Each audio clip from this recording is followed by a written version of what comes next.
Our next speaker is Liz Horne, and Liz's area of focus is on recreation. She has 25 plus years experience in the outdoor sector in both Australia and the USA. She was a professional with the YMCA for 17 years, associate head of school at Shackleton Schools, worked for the Outdoor Education Group as director of programs, and teaching here in Moss Vale for 9 years as well.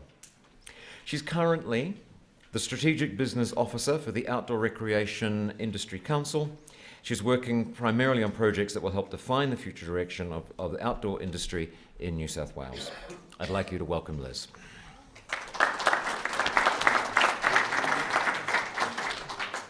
Thanks very much. I'm going to do a presentation no here and every now and then turn around to the screen because I don't have the luxury of it in front of me. So I just want to let you know that. And I think that's okay for today because we're amongst friends, right?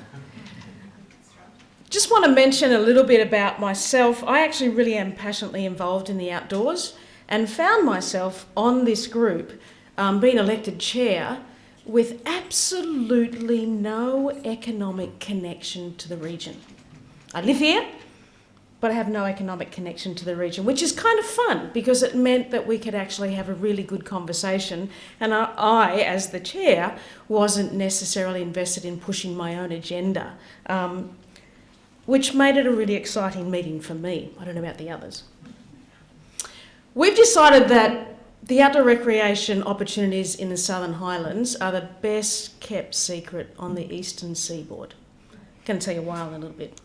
We're going to talk about some concepts today. Some are partway through, some are some grand ideas, and some are some opportunities we'll look forward into the future. We've actually dared to think differently, and we're going to give you some opportunities. But first off, there we are. The purple map, the purple outline is the Shire, and you can see the main towns of the Southern Highlands. But I want you to take a look at all of that dark green space. Thanks to the folks at Google Earth, we can make this easy. Believe it or not, in all of that dark green space, there are people that have got secret trails. They walk them, they bike them. The climbers won't tell you where they go. We're not even going to try and get the climbing on the map because they like to be away from everybody else. And ultimately, the fishermen, well, they've got trouble because there's not really a lot of water in the Southern Highlands. We've already heard that today. We have the luxury of having a green belt. It's actually a protected area that runs through our Shire. We also have this great thing called the highway going down there, and we know that we're a connection between Sydney, Canberra and Melbourne. And we know that that economic is important to the actual area. But we do still have a whole heck of a lot of state and national parks that are totally untapped. And they're above ground. A resource above ground we're not using well. So, as I said, we don't have a regional map. We need to establish that. We need to consolidate the known trails. And there is a little bit of work. There is some stuff on the actual council's mapping network. But they're not known, and we need to digitise it. We've estimated this. Noel told me it's a bit much. But I say go for broke and come backwards if you have to.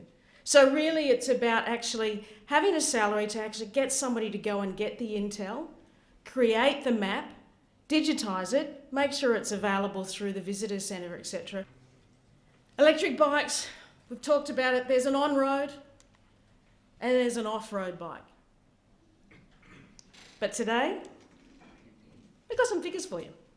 I've highlighted it in dark yellow so you can actually see you can buy a suite of 8 bikes for 20 grand.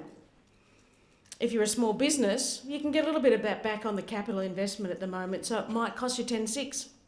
We've done some averaging, hiring costs, etc.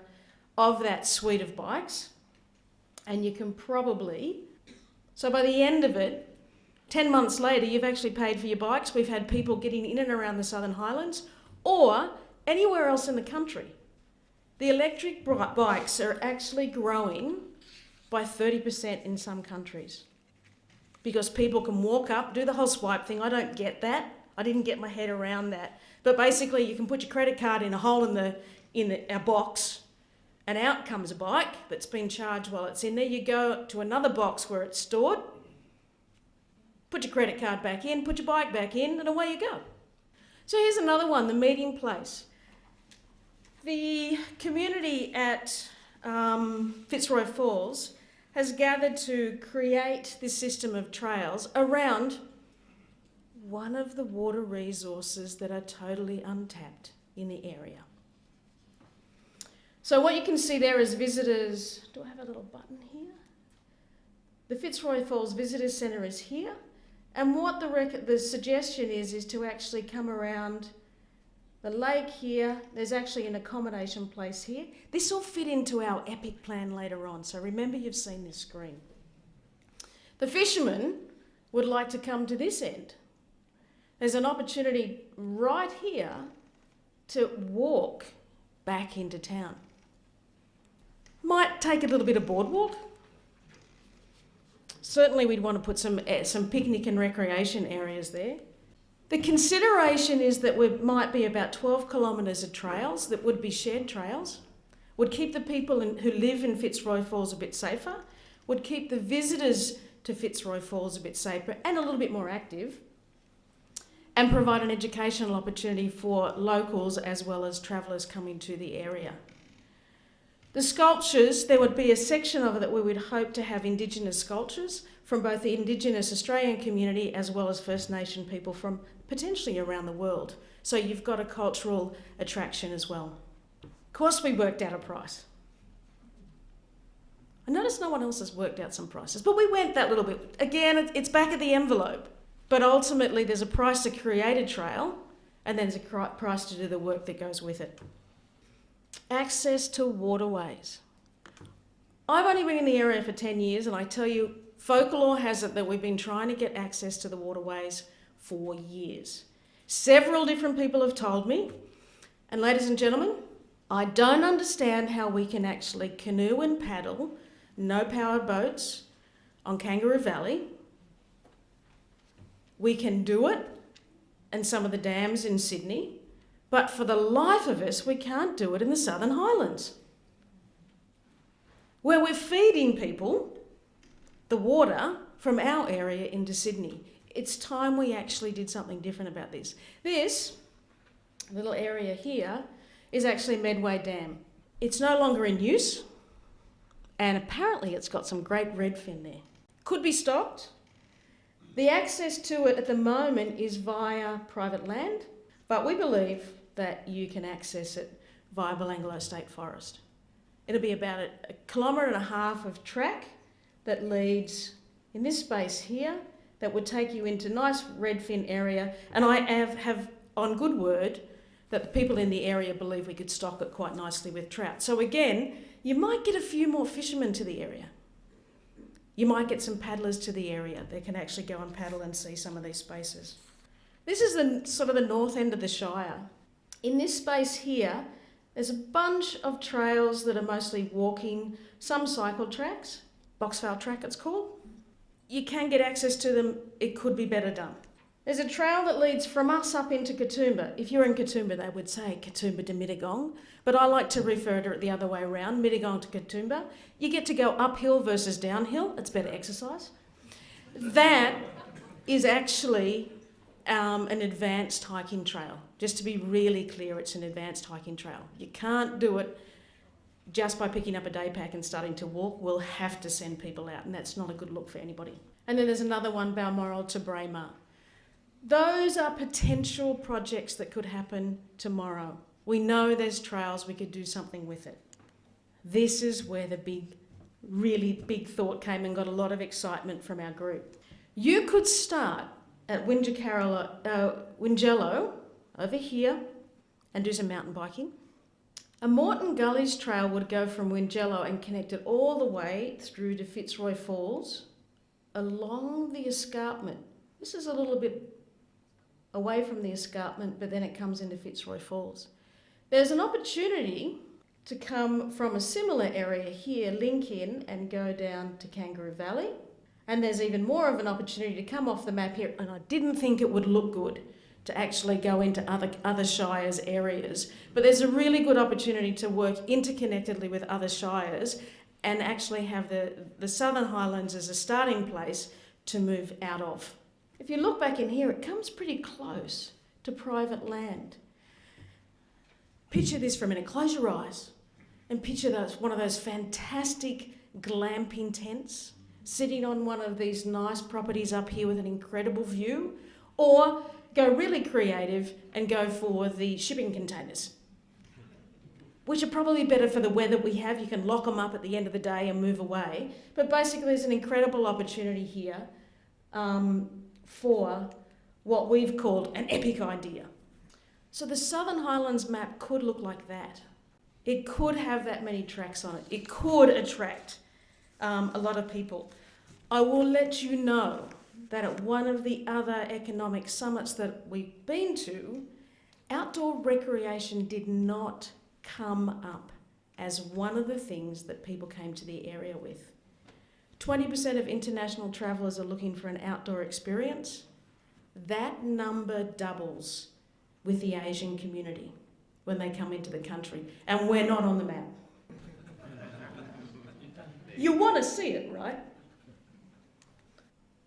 Again, back at the envelope stuff, although we have done our research, does cost 50, well, in New Zealand, where the trails are probably a little bit more exaggerated than they are here, it cost 50 grand per kilometre.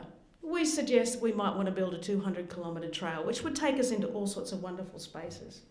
But if you look up here, we've taken the current visitors, we've assumed 30,000 growth, and we've used the figures here, the percentages of people who participate in these activities in regional New South Wales. So while it's back of the envelope, it's an informed back of the envelope. And again, if we're saying 10% here, 5% there, 20% of international visitors look for an outdoor experience, and we are an hour and a half, 2 hours away from all of the hotels in Sydney. I don't think it would take long. So in 2 years, we would see the income to the area increase if we could put some of these ideas on the ground. And that doesn't include, Noel, yesterday he said he would rather be riding his electronic bike from Mittagong to Bowral. I think that doesn't include the growth that we could do in the electric bike. Why recreation? For those reasons. We need to reduce obesity. We need to increase physical literacy. We need to improve community health. We need to bring people to the Southern Highlands. And let's give the locals better access to more trails. So we're anticipating, we went big. We would like to consider actually not going back to council and putting all the work on them, but creating a not-for-profit organisation called Tracks, Trails and Streams Southern Highlands to do these things. It's really important to note that there is a real tension between accessing our natural environment and conserving it. The collaboration that's required is not something the council can do. It's something that a group of people that are really passionate about making it happen, that can actually communicate with these people down the bottom here to make it possible for a better community, and in the case of the Southern Highlands, bring some extra visitors into the area. Thank you.